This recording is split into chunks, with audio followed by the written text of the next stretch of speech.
Hello once again, back with part 2 of the advanced tutorial. In this part we're going to check where the Blizzard Man is. Oh, and he has some ice wolves. This is where stuff starts to get a bit nasty.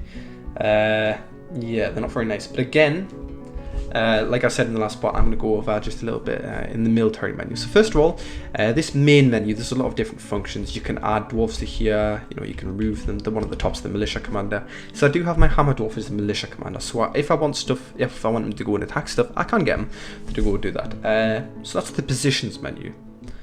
The alerts menu is a menu which I did go over briefly in the last part. It's not something I hugely go into depth with, but you can basically get your civilians to all go into the burrow by doing that. You define a burrow, and then you can make it so if you press enter on this, you can make it so when I choose panic, they go into here. As you can see, that isn't highlighted in inactive. When it's inactive, that means my military won't be active as military. They'll be civilians doing their civilian jobs. Active / training is their training. They don't have this here, as you can see. They are actively training. It's something you want on most of the time. When you've got an actual barracks and stuff, you can put that on. But for now, my military mostly acts as he's just chilling out. He can't really train at the minute. The third thing, which I personally manually made, as you saw in the last video, I can add new alerts and stuff. So I basically made that alert, and then I made it so that they would guard burrows. So I'm going to go ahead and go on into the next menu. There's E for equipped, and there's lots of different stuff that you have here. I can check the individual equipment of everybody in my squad if I had more people in my squad, but I did go over it a little bit in the basic tutorial as well. But basically, as you could see when I first made the squad, I assigned metal armor. That means that everybody will automatically be set as this position uniform. So everybody will automatically look for metal armor, metal headwear, metal legwear, metal handwear, footwear, shield / buckler, and an individual choice of melee. That basically means whatever they want. In this case, as you can see, this is highlighted. This is the only thing he has. He doesn't have any metal armor, but he does have his hammer, which is what I embarked with. So I'm going to go ahead and check uniforms again. You can change uniforms, so I can make it so metal armor has specific things in it, and then I can make a new squad with metal armor, and I could define the metal armor as I could only make them wear chest armor or something. Supplies. Honestly, it's not something I've ever delved into. I don't think it really serves much of a purpose, but basically it allows your with flasks and something else. You can your military can carry food and water, so they can a lot of the time they get very thirsty or hungry when like they run around in caverns killing grundles. So this is kind of useful. So you can get flasks and stuff, but I'll check on Magma Wiki. It's not something huge to me. Ammunition is basically the squads / groups and how they are allotted ammunition. So obviously I can give my squad some ammunition here, and then they could actually use it. But I don't have any ammunition in a minute, and I don't have anybody who's shooting arrows, so it's okay. Schedule, the next menu, S. This is a more advanced thing. Oh my god, it is advanced. This is the part that people hate. Basically, you can change what your squads do on a monthly basis. You can make them patrol places. You can make them do loads of stuff. Oh my god, but I'm not going to delve into it. You don't really need to use this. This is something for advanced users, if you want to guard a caravan on some specific month or something. It's not something huge though. But you should have the fair grip of the military menu. It's not a hugely complicated thing. From here, if I want to, you can see I have him assigned, and from there all I need to do is press S, A, to highlight whatever squads I want to attack, and then I can move him over there, but I'm not going to. Or I can make him kill a wolf with K. I can press K and then L, and I can highlight all these and press enter, but I'm not going to because I don't want to. But yeah, it's quite simple military really. It does have a lot of complicated features, but aren't something that has to be taken into account at all. And one thing that ice wolves tend to work with, they always follow the pack leader. As you can see, this is the pack leader up the front, and they always follow, and they just like to run around like idiots.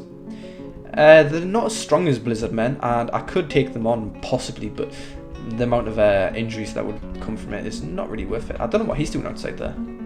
He definitely shouldn't be outside. But either way, I'm going to go ahead and start completing my wall. So again, I'm going to extend upon my wall. And as you can see, I have lots of ice now. This is very good stuff. So just trying to wall off as soon as possible is a really big essential. But I'm going to go ahead and I'm going to unrestrict that burrow now. Oh wait, it is unrestricted, that's why. Yeah, because as you can see I've gone inactive, that's why he's outside, because he's no longer restricted the burrow, so he can do whatever he wants. But I'm going to go ahead and continue building my wall as long as wolves do not get in my way. But again, it's very, very essential to check this at all times. Otherwise you can risk, you know, if they run at your forest, they can kill somebody, they can injure somebody. It's not something you particularly want, especially your animals. So I'm going to go ahead and make a pen / pasture here just to keep my animals a little bit more still. So I'm going to go ahead and make it on this side. It's very essential when you make a pen pasture, it's important to make it quite big. If it's not big, your animals will fight and animals can get killed. Generally they don't, but I've saw stuff like, oops, just used logs, silly me, deselect. I've saw stuff like camels like kick a cat in the head and kill it, and that's not really good. Oh god, are they coming towards me? Yeah, again, it seems like they're just going to be passing by. But I'm going to go ahead and add a hotkey. So this is going to be called main. So this is going to be my main above ground. And yeah, the ice walls are going to be safe, I believe. Yeah, it might be going off the map now. Maybe. Oh, it seems okay. But yeah, now that we've done all this, we're in a fairly okay, safer situation. I'm going to go ahead and show you how to make a pen / pasture though. This is another kind of zone in which your animals will eat grass. But obviously they can't eat grass, so they're just going to starve here. So that's too bad, but still. Pen / pasture. So it's another kind of type of zone, like a hospital, you know, and then I can assign animals to it. I'm just going to go ahead and make my buffalo cows assigned to it. I'm also going to build something, another build, something new and a bit more complicated. It is a restraint. And the hotkey for that is, I'm not sure. So I'm going to go ahead and check. It's not something you use a whole lot. It's V for restraint, for chain. So I'm going to go ahead and put a chain here, and put a chain here. And that will leash down my dogs, which is good.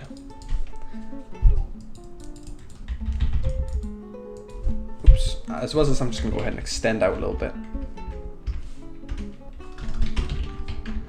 So that's symmetrical, and then I'm going to go ahead and only make it 3 wide.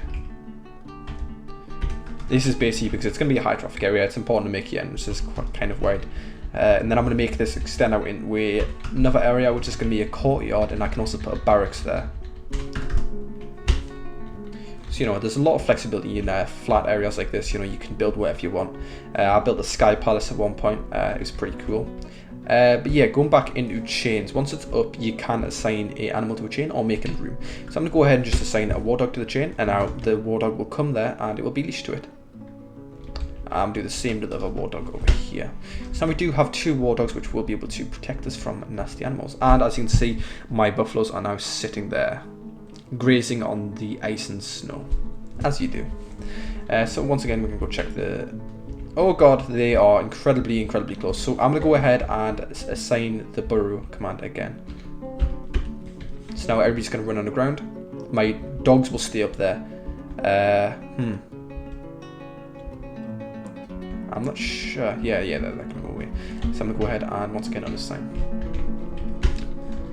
Probably with my 2 war dogs, I'm fairly confident that I could kill them with no losses, but it's not something I particularly want to do. It's not something I need to do at all, and it's not. There's nothing to gain from it because they're just going to run off the map, and it would have something to gain with it if I had a butchery, but at the minute I don't.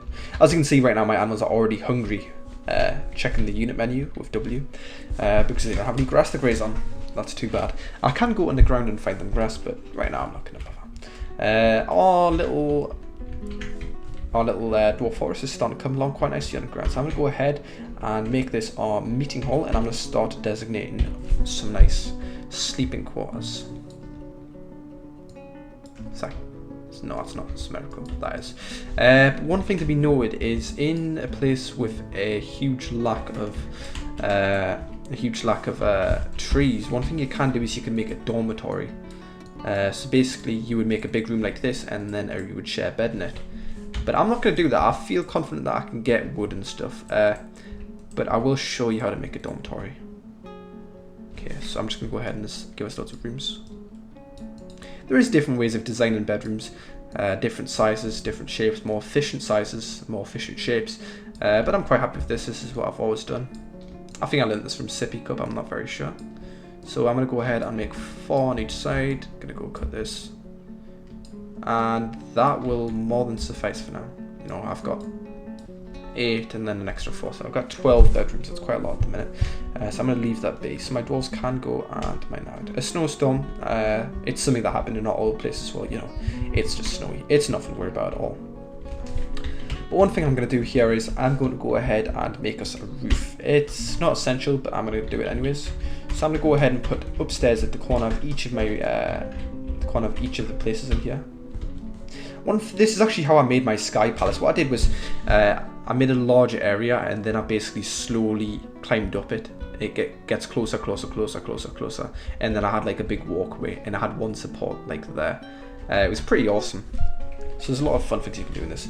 But once I've built those upstairs, I'm going to go ahead and build downstairs. I think I covered this quite thoroughly in some later parts in my tutorial. And then what I'm going to do is I'm going to go ahead, I'm not going to do what I did last time and make a massive wall. I'm just going to go ahead and make a simple roof.